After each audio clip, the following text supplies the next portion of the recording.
योग ऋषि डॉक्टर हेडगेवार जी ने विजयादशमी के शुभ अवसर पर 1925 में राष्ट्रीय स्वयंसेवक संघ की स्थापना, जो आज विश्व का सबसे बड़ा स्वयंसेवी संगठन है हिंदू समाज का, की गई थी। लेकिन उसके रहते हुए भी विश्व हिंदू परिषद की स्थापना की आवश्यकता क्यों पड़ी? हम सभी जानते हैं 15 अगस्त 1947 को हमारा देश आजाद हुआ था और 29 अगस्त 1964 को विश्व हिंदू परिषद की स्थापना हुई थी। देश की आजादी और विश्व हिंदू परिषद की स्थापना के बीच 17 वर्षों का अंतराल है। ये 17 वर्ष के बीच में, इन 17 वर्षों में इस भारत की भूमि पर जो घटनाक्रम घटित हुआ वो बहुत कुछ जिम्मेदार है विश्व हिंदू परिषद की स्थापना की। मित्रों, हम सभी जानते हैं कि 15 अगस्त 1947 को हम आजाद हुए थे, लेकिन ये कैसी आजादी मिली थी? 14 अगस्त 1947 की मध्यरात्रि को मां भारती के दो टुकड़े हो गए थे। पश्चिमी पाकिस्तान और पूर्वी पाकिस्तान नाम के दो भारत के प्राचीन भारत के भूखंड हमेशा हमेशा के लिए हमसे अलग हो गए थे और दो सदैव के लिए शत्रु हमारी सीमाओं पर खड़े हो गए थे। आजादी तो हमें मिली थी, लेकिन वो खंडित आजादी मिली थी। मां भारती के दो टुकड़े हो गए थे। राष्ट्रीय स्वयंसेवक संघ के द्वितीय संचालक परम पूज्य गुरु जी की दोनों भुजाओं में, दोनों कंधों में दर्द रहने लगा था, क्योंकि पूर्वी पाकिस्तान और पश्चिमी पाकिस्तान भारत मां की एक तरह से मानो दो भुजाएं थी, दो कंधे थे। लेकिन ये देश का विभाजन हुआ क्यों था? क्या हम में से सभी के लिए ये जानने का कारण नहीं है कि 14 अगस्त 1947 को मां भारती के टुकड़े क्यों हुए थे? 712 में मोहम्मद बिन कासिम का पहला सफल हमला हुआ, यद्यपि 639 में अरबों के मुसलमानों का पहला हमला भारत के ऊपर हुआ था, लेकिन 712 तक उनको सफलता नहीं मिली थी। हमारे देशभक्त रहे हैं तो देश के साथ गद्दारी करने वाले गद्दार रहे हैं। उन्हीं एक गद्दार की वजह से 712 में राजा ताहिर, सिंध के राजा ताहिर के खिलाफ मोहम्मद बिन कासिम को विजय मिली थी। 712 में मोहम्मद बिन कासिम को विजय तो मिलती है, लेकिन भारत राष्ट्र के अन्य राजा जिनमें मुक्ता रावल, ललितादित्य मुक्ता पीठ जैसे महान पराक्रमी भारत माता के सपूत थे, उन्होंने सिंध के राजा ताहिर को पराजित करने वाले मोहम्मद बिन कासिम को बख्शा नहीं और अरबों को सिंध की पावन भूमि पर लंबे समय तक शासन नहीं करने दिया। तलवार उठाई, मोहम्मद बिन कासिम और अरबों सेनाओं को अरब तक ले जाकर के रोना था बप्पा रावल ने और ललितादित्य मुक्ता पीठ ने। 1192 में पहली सफलता मिलती है मोहम्मद गौरी को, यद्यपि 1191 के युद्ध में पूरी तरह सबसे पराजित किया था। हमारी संस्कृति महान थी, लेकिन बीच में ही कुछ दोष भी हमारे बीच में निर्माण हो गए थे। उनमें से एक दोष कि जो शरणागत हो जाए उस पर हाथ नहीं उठाना चाहिए। जिन धर्म ग्रंथों में शरणागत पर हाथ नहीं उठाना चाहिए, उसे मौत के घाट नहीं उतारना चाहिए, उन्हीं धर्म ग्रंथों में यह भी लिखा है कि शरणागत की परिभाषा क्या है। शरणागत है कौन? मंदिरों को तोड़ने वाला, मां बहनों के सींग का हरण करने वाला, आतंकवादी, दुराचरित, विधर्मी, विदेशी राक्षस कभी शरणागत नहीं हो सकता। ये ज्ञान पृथ्वीराज चौहान को नहीं था, ये ज्ञान उस समय के हमारे महापुरुषों को नहीं था और शरणागत की नाहक परिभाषा के दायरे में मोहम्मद बिन गौरी को ला करके उसे माफी देनी थी। 17 बार उसको माफ किया था, लेकिन 16 बार माफ किया था। 17वीं बार जब पृथ्वीराज चौहान पराजित हुए तो मोहम्मद गौरी ने उनको माफ नहीं किया। अगर पृथ्वीराज चौहान ने अपने धर्म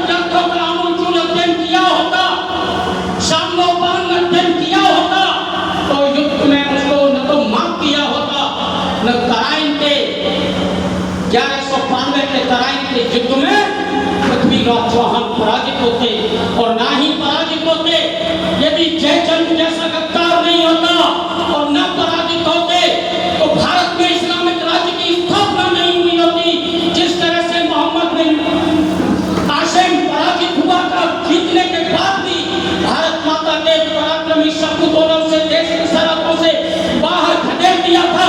1192 में भी ये कहानी दोबारा दोहराई जा सकती थी, लेकिन राष्ट्र का दुर्भाग्य था, देश का दुर्भाग्य था। तो मोहम्मद बिन गौरी जब विजयी हुआ, पृथ्वीराज चौहान जब पराजित हुए, तो ये कहानी दोबारा नहीं दोहराई। देश के अंदर कोई शासक उस समय ऐसा नहीं था जो मोहम्मद बिन गौरी की विजय को पराजय में बदल पाता। परिणाम ये हुआ कि यहाँ पर इस्लामिक शासन स्थापित हो गया, और जब इस्लामिक शासन स्थापित हुआ,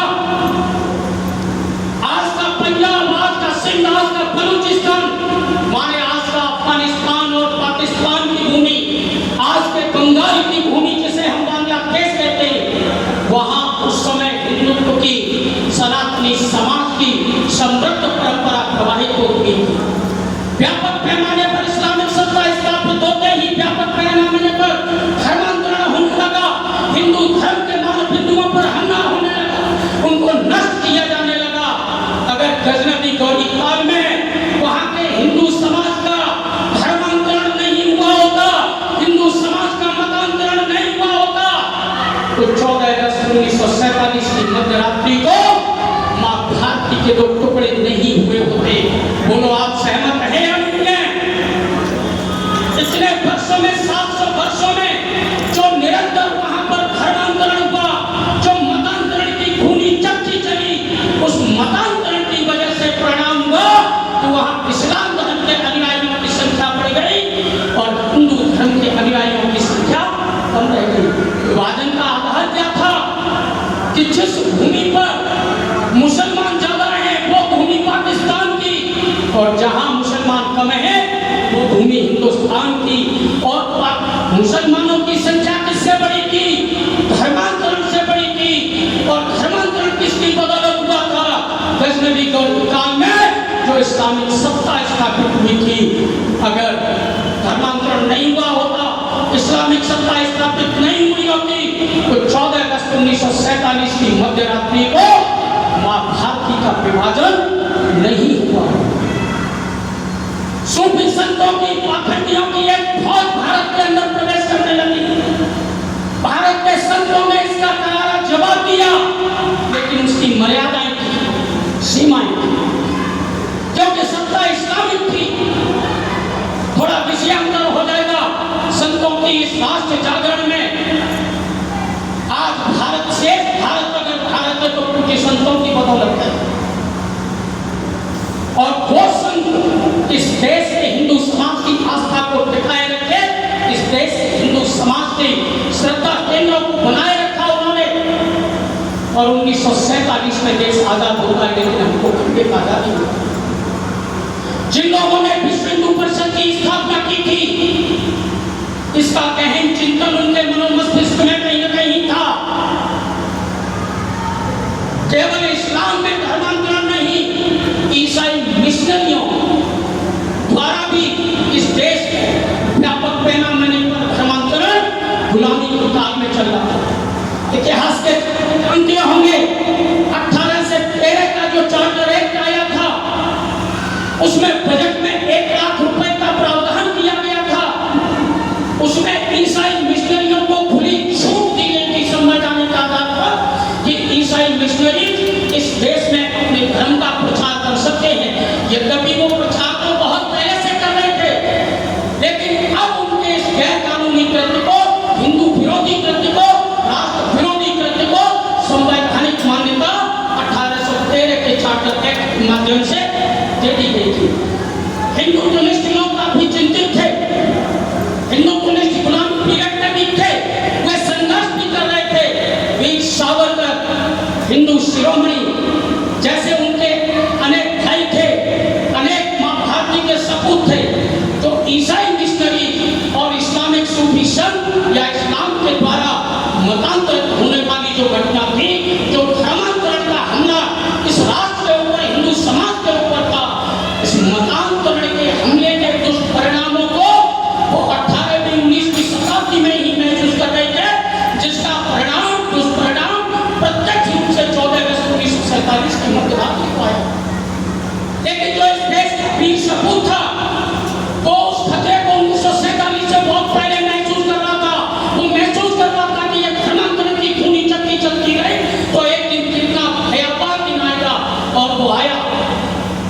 जिन्ना हमको लगा कि पाकिस्तान हमको नहीं मिलेगा, 1 अगस्त 1946 को नेहरू जी को अंतरिम सरकार बनाने का आह्वान ब्रिटिश सरकार ने किया। उसने डायरेक्ट एक्शन की कार्रवाई का आह्वान किया। कांग्रेस की लीडरशिप को क्या चाहिए था जब उसने मुसलमानों का मुस्लिम लीग का आह्वान किया डायरेक्ट एक्शन के लिए कि हिंदुओं पर सीधा हमला करो, सरकार को घुटनों पर ला दो, सरकार को मजबूर कर दो। सरदार वल्लभ भाई पटेल ने जवाब दिया था कि अगर जिन्ना मुस्लिम लीग हिंदू समाज पर हमला करेगा, डायरेक्ट एक्शन करेगा, ईद का जवाब पत्थर से दिया जाएगा। लेकिन कांग्रेस की नपुंसक लीडरशिप ने सरदार वल्लभ भाई पटेल को वही जवाब दिया, आपने ये क्या कह दिया। और उस लीडरशिप ने जिन्ना मुस्लिम लीग के सामने घुटने टेक दिए।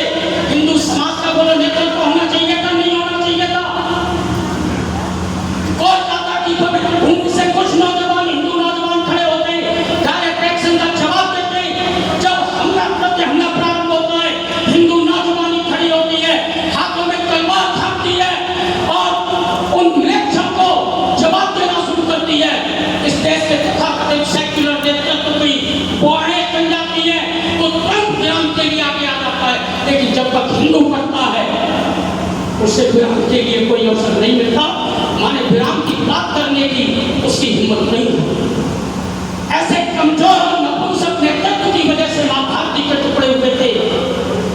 माने धर्मांतरण इस राष्ट्र के ऊपर हमला है। स्वामी विवेकानंद सरस्वती ने कहा था धर्मांतरण राष्ट्रांतरण है, धर्मांतरण राष्ट्रांतरण है। बोलो 14 अगस्त 1947 को स्वामी विवेकानंद का वो कथन सही साबित हुआ या नहीं हुआ? अगर धर्मांतरण नहीं हुआ होता तो पाकिस्तान नहीं बनता। धर्मांतरण राष्ट्रांतरण है। राष्ट्र संत स्वामी विवेकानंद का ये कथन अक्षर से सत्य साबित हुआ। यह पीड़ा स्वतंत्रता प्राप्ति के बाद जो देश का हिंदू नेतृत्व था, जो विचारक थे, जो हिंदुत्वनिष्ठ लोग थे, उनके मन में कहीं न कहीं यह पीड़ा थी। उनको लगता था कि शायद धर्मांतरण रूपी जो हमला हिंदू समाज पर हो रहा है सदियों से, गुलामी के काल में स्वतंत्रता के बाद रुक जाएगा। लेकिन ऐसा नहीं हुआ। धर्मांतरण स्वतंत्रता के बाद भी चलता रहा। हिंदू धर्म के मान बिंदुओं पर हमला स्वतंत्रता प्राप्ति के बाद भी होता रहा। माता भूमाता गौमाता, धर्म ग्रंथ, मठ मंदिर, ये हमारे मान बिंदु हैं। इन मान बिंदुओं की रक्षा के लिए हमेशा से भगवान इस पवित्र भूमि पर अवतार करते आए हैं। चाहे वो सतयुग हो, त्रेता हो, द्वापर हो या आज हो, हमेशा से इन 5 मान बिंदुओं की रक्षा के लिए। एक माता सीता का अपहरण उस समय के सबसे बड़े आतंकवादी लंका के राजा रावण ने किया था। इस देश के गिरवासी, वनवासी, आदिवासी समाज को एकत्रित करके वहां हमला किया था या नहीं किया था? एक गौ माता का खून बहाया गया था। इस दिलीप राजा ने कितना बड़ा नरसंहार किया था वो हत्यारों का। और आज हजारों माता बहनों का अपहरण होता है, धर्मांतरण होता है। इन सारी समस्याओं का समाधान करने के लिए क्या जरूरी था? हिंदू समाज का प्रतिकार करना जरूरी था। धर्मांतरण उसके स्वतंत्रता के बाद भी चलना था। 1955 में आज का जो छत्तीसगढ़ है, ईसाई मिशनरियों के द्वारा 1 लाख से अधिक हिंदू समाज का धर्मांतरण किया गया। पूरे देश में चिंता की लहर दौड़ गई। राष्ट्रीय स्वयंसेवक संघ के द्वितीय संस्थापक परम पूज्य गुरु जी जसपुर में जाते ही, जसपुर एक आज जिला है छत्तीसगढ़ का, उस समय मध्य प्रदेश में हुआ करता था। और जब वो वहां जाते हैं, ईसाई मिशनरियों द्वारा फरमाए गए आदिवासियों द्वारा उनको पाले खंडे दिखाए जाते हैं। धर्मांतरण के खिलाफ धर्मांतरण विरोधी कानून बनना चाहिए। यह मांग पूरे देश में उठने लगी। नियोगी कमीशन नियुक्त किया गया। मध्य प्रदेश के सेवानिवृत्त न्यायाधीश भवानी शंकर नियोगी जी थे। उनकी अध्यक्षता में एक कमीशन बनता है जिसे नियोगी कमीशन कहा गया। उनको काम दिया गया कि ईसाई मिशनरी जो धर्मांतरण करते हैं वो गैर कानूनी कृत्यों का सहारा लेते हैं या नहीं लेते हैं। नियोगी कमीशन ने पूरी मेहनत के साथ अपने काम को अंजाम दिया और वहां पर यह साबित किया कि ईसाई मिशनरी जो धर्मांतरण करते हैं वो केवल धर्मांतरण नहीं करते, केवल गैर कानूनी अनैतिक कृत्यों का सहारा नहीं करते थे, बल्कि धर्मांतरित लोगों को इस राष्ट्र के खिलाफ भड़काने का कार्य भी करते हैं, इस राष्ट्र के विरुद्ध भावनाएं उनके अंदर भरने का काम भी करते हैं। बोलिए, इतना स्पष्ट तथ्यात्मक विश्लेषण रिपोर्ट प्रस्तुत करने के बाद धर्मांतरण पर रोक लगनी चाहिए थी या नहीं लगनी चाहिए थी, लेकिन नहीं लगी।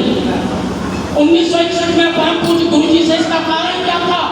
जो सामाजिक भेदभाव की समस्या थी, जो समरसता का अभाव था।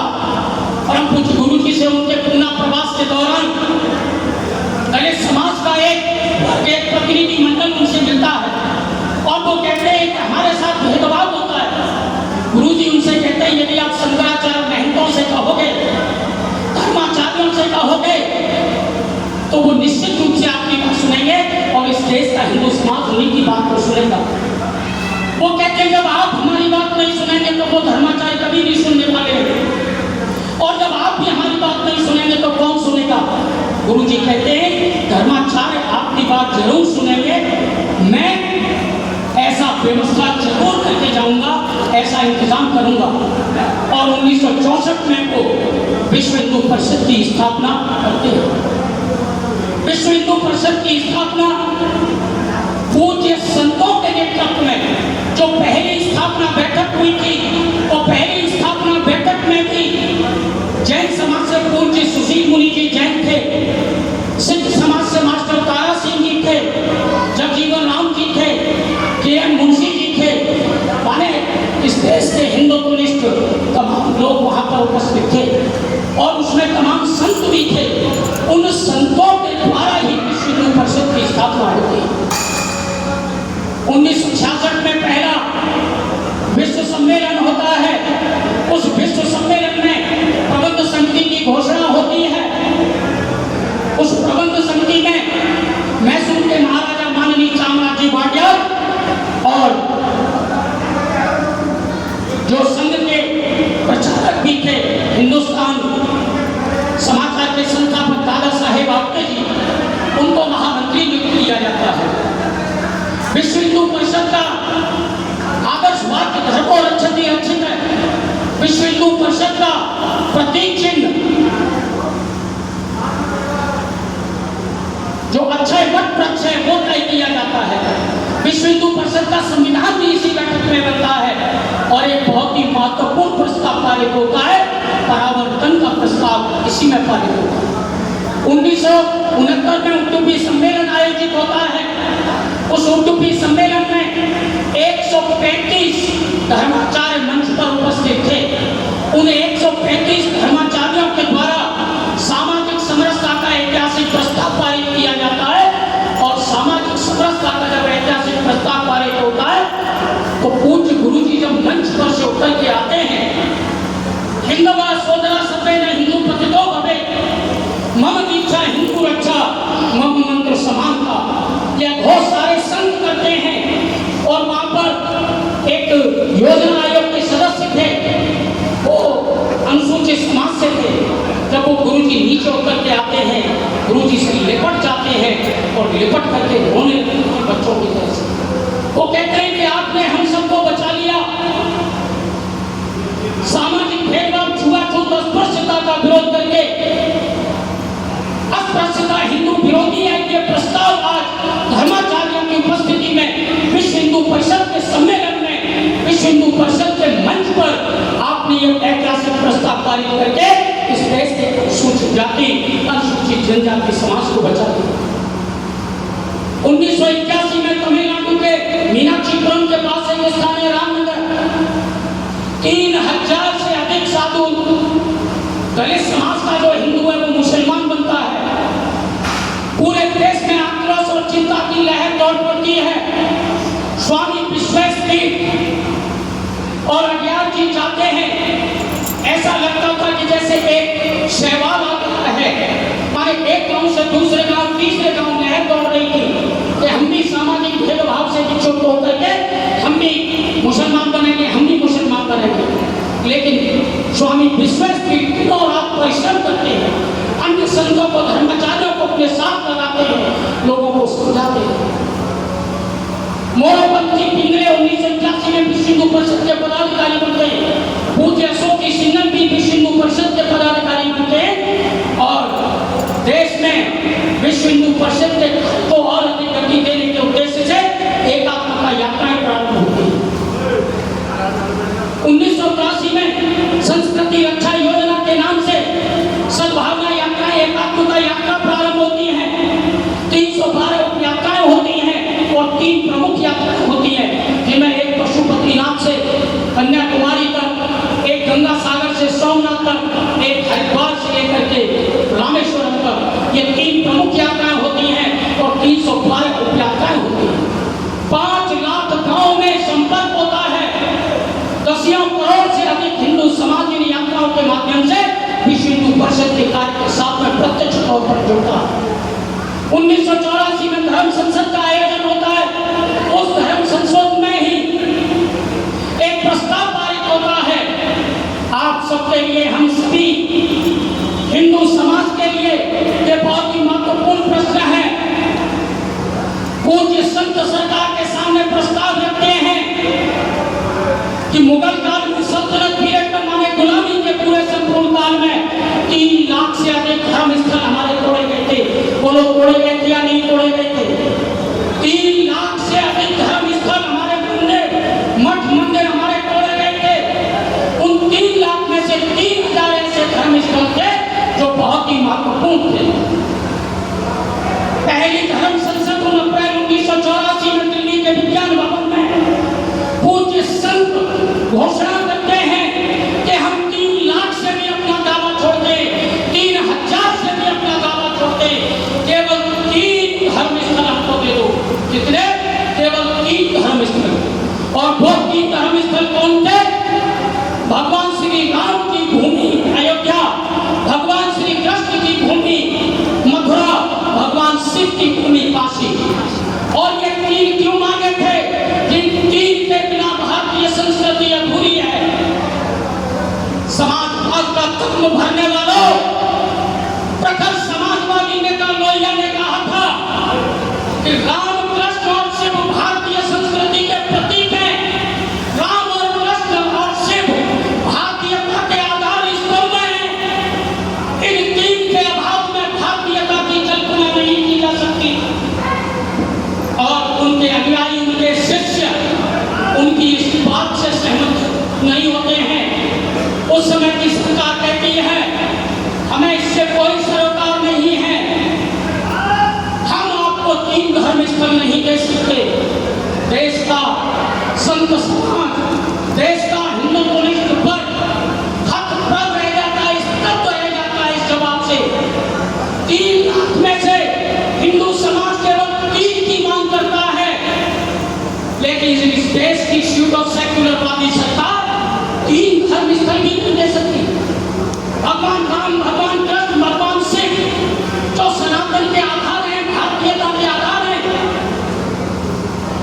वहां ऐसा लगने लगता है कि जब भगवान कृष्ण धृतराष्ट्र की सभा में पांडवों का प्रस्ताव लेकर के आए थे शांति दूत बनकर, तो उन्होंने इंद्रप्रस्थ को माना था, लेकिन उन्होंने आश्वासन दिया था कि मैं इंद्रप्रस्थ से, हस्तिनापुर से, संपूर्ण राज्य से अपना दावा छोड़ दूंगा और मैं वादा करता हूं, मैं वचन देता हूं कि मैं जो दे देते जाऊंगा पांडव उसी से संतुष्ट होंगे। उन्होंने क्या मांगे थे? 5 गांव मांगे थे। संपूर्ण साम्राज्य से अपना दावा छोड़ दिया था। केवल क्या मांगा था? पांडवों के लिए 5 गांव मांगे थे। लेकिन दुर्योधन ने क्या कहा था कि सुई की नोक के बराबर भी भूमि नहीं दूंगा। 1984 का जब संत समाज उस समय की सरकार से मिलता है तो कुछ वही याद आ जाती है, उनको उसी तरह से कर दिया जाता है जिस तरह दुर्योधन ने कहा था कि सुई की नोक के बराबर भूमि नहीं दूंगा। 3 लाख धर्म स्थलों के बदले अगर 3 धर्म स्थल हमारे नेतृत्व ने मांगे थे, हमारे संतों ने मांगे थे, तो क्या भेजा दिया था। लेकिन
से भक्त हिंदू समाज है उसको इस मुद्दे के प्रति जागरूक करना होगा, उसके बीच में सत्य जागरण करना होगा।